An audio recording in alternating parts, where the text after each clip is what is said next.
Magandang hapon! Kumusta po? Narito po ulit ang update natin para sa lagay ng ating panahon.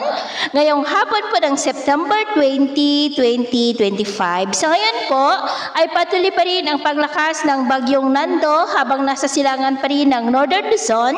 About 638 km east of Isabela na taglay ang lakas ng hangin na umaabot po sa 150 km per hour. Asahan po ang paglakas pa nito at bukas ng hapon ay posible na po iyan na isang super typhoon habang patuloy ang paglapit dyan sa may extreme Northern Luzon at dito po sa northeast ng Northern Luzon.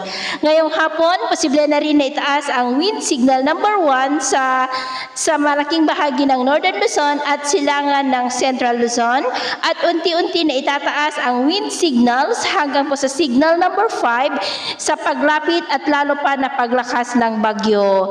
Sa Lunes ng hapon o gabi ay posible na po yan natawirin ang mga isla ng extreme Northern Luzon, kaya bayong pag-ingat lamang po at asahan rin na maapektuhan ang malaking bahagi ng Northern Luzon maging ang Central Luzon ng trough ng bagyo at ang paglakas ng habagat hanggang dyan po sa may Visayas. At sa lagay po ng ating panahon, ngayong hapon dahil sa bagyo at habagat at mga localized thunderstorm ay maulap ang kalangitan na may mga pulo-pulo na mga pag-uulan sa ilang bahagi ng Ilocos Region, Cordillera, Cagayan Valley, Central Luzon, Metro Manila, Calabarzon, Bicol Region, Mamburao, ilang bahagi ng Palawan, Zamboanga Peninsula, Northern Mindanao, Sorsogon at Davao.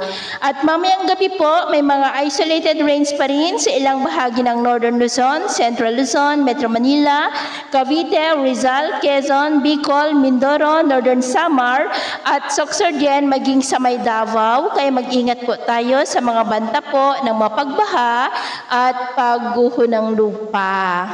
So, ito ang latest update natin sa araw na ito. At ako po muli si James na nagsasabing sa kahit anong pagsubok po na darating sa ating buhay, huwag na huwag po tayong mawawalan ng pag-asa. Thank you and God bless!